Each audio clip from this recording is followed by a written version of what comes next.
जय श्री कृष्ण। प्रिय दर्शकों, इस वीडियो में भगवत प्राप्त गृहस्थ परम श्रद्धेय श्री हनुमान प्रसाद पोद्दार जी अर्थात भाई जी के द्वारा भजन करने के जो नियम लिखे गए हैं, जो बतलाए गए हैं, उनका हम वर्णन करेंगे। इन्हें आप हिंदी में पढ़ने के लिए वेबसाइट www.divyagyansh.com पर भी जा सकते हैं। प्रिय भक्तों, भगवान में मन अटल एवं दृढ़ता से लगा रहे।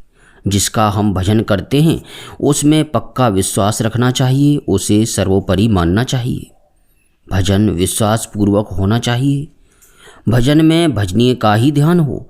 ध्यान के बीच में किसी दूसरे का चिंतन नहीं करना चाहिए। जिसका ध्यान लगाएं उसका स्वरूप भी आँखों के सामने आता रहे। मन से तो उसके स्वरूप का चिंतन हो एवं वाणी के द्वारा उनका नित्य निरंतर जप चलता रहे। स्वरूप चिंतन एवं जप दोनों साथ में चलते रहें। प्रिय भक्तों, भगवान के भजन में दूसरे के भजन के साथ अवज्ञा का तथा तिरस्कार का भाव कदापि नहीं रहे। यदि हम भगवान श्री राम का नाम लेते हैं तो भगवान शंकर का नाम लेने वाले में तुच्छ बुद्धि न हो। अपने को तो भगवान में ही भरोसा रखना चाहिए। दूसरा चाहे कुछ भी करे, दूसरे उपासक के देवता में, इष्ट में, पूजा में विरोध नहीं करना चाहिए। जो भी नाम जप हो श्रद्धापूर्वक होना चाहिए। जो कुछ भी सुने उसे धारण करने से श्रद्धा की वृद्धि होगी। श्रद्धा आगे परिपक्व अवस्था में आकर विश्वास के रूप में आ जाएगी। इससे फिर भगवान की ही स्मृति रहेगी। इससे आगे फिर भजन भाव के साथ में होगा। उससे हमारा अनन्य प्रेम हो जाएगा एवं अनन्य श्रद्धा स्वतः ही हो जाएगी। जहाँ भगवान में प्रेम होगा वहाँ निष्काम भाव अपने आप ही आ जाएगा। प्रेम से हम यदि भगवान का नाम स्मरण करेंगे तो अपार शांति मिलेगी। प्रेम का यह स्वभाव ही है कि वह सुख देता है, तो उसकी स्मृति में जिज्ञासा जागृत होने पर स्वतः ही सुख होगा। नाम प्रियतम का है, यह बात उस स्मृति में अनुभूति होती रहेगी। किसी की माँ से कहें कि तेरा बेटा ऐसा अच्छा है तो माँ का हृदय प्रफुल्लित हो जाएगा। सगाई हुई तो लड़की को स्वतः ही ये आरोप हो गया कि अमुक मेरा पति है। उसमें स्वतः ही प्रेम बढ़ता जाएगा। कहीं उसकी बात होगी तो वह लुक छिप करके भी सुनने की चेष्टा करेगी। कहीं प्रियतम का फटा हुआ टुकड़ा भी मिल जाए तो उसको सुख अनुभूति होगी। जब तक भजन में रत नहीं, प्रेम नहीं, तब तक उसे सुख की प्राप्ति कदापि नहीं होगी।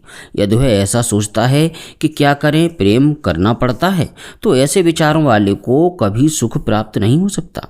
प्यारे प्रभु प्रेमियों, यदि जपनीय में रुचि हो तो सुख अपने आप ही होता है।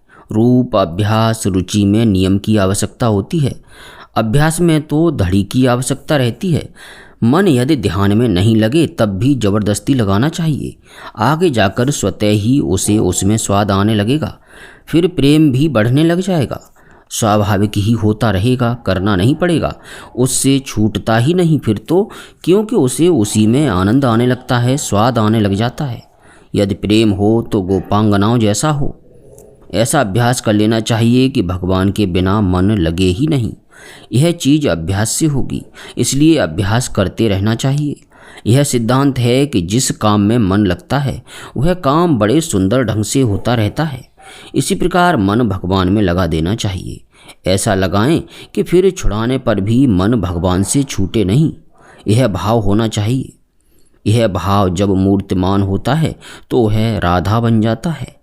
फिर वह महाभाव हो जाता है। वह भक्ति मार्गी जीव के लिए परम आकांक्षा का भाव है।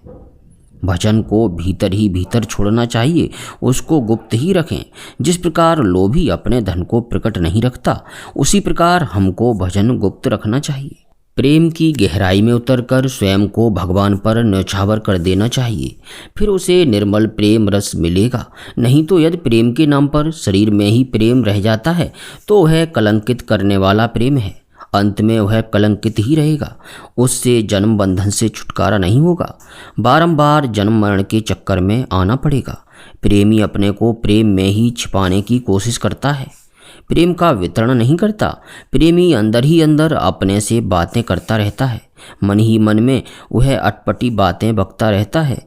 जहाँ प्रचार के लिए प्रेम होता है वहाँ सूक्ष्म रूप में कामना आ जाती है। जहाँ अपने में सुख की अभिलाषा जागे तो मान लेना चाहिए कि कोई अंदर छिपी हुई वासना जाग पड़ी है। प्रेम भगवान का ही स्वरूप है। जब यह प्रेम मन में उद्भूत होता है तो सारी इंद्रियों में शांति एवं ज्ञान की बहुलता हो जाती है। यह प्रेम वाणी के द्वारा वर्णन में नहीं आता, यह तो हृदय की गोपनीयता से भी गोपनीय वस्तु है। यह तो खुले हुए रूप में अपने प्रियतम से मिलता है। इसमें दोनों अर्थात भक्त और भगवान की आत्माएं मिलकर एक हो जाती हैं। जहाँ प्रेम नहीं वहाँ किसी न किसी प्रकार से लेना शेष है। वहाँ प्रेम ठहरता ही नहीं, ठहरता है तो भी मोटे रूप में। जैसे दिन एवं रात्रि चाहें कि हम दोनों एक साथ में रहें तो नहीं रह सकते, या तो दिन ही रहेगा या रात्रि ही रहेगी, दोनों किसी भी स्थिति में एक साथ नहीं रह सकते। इसी प्रकार प्रेम और संसार एक साथ में नहीं रह सकते। राम एवं सांसारिक पदार्थ दोनों नहीं मिल सकते। जहाँ राम है वहाँ काम नहीं, काम तो राम से कोसों दूर है।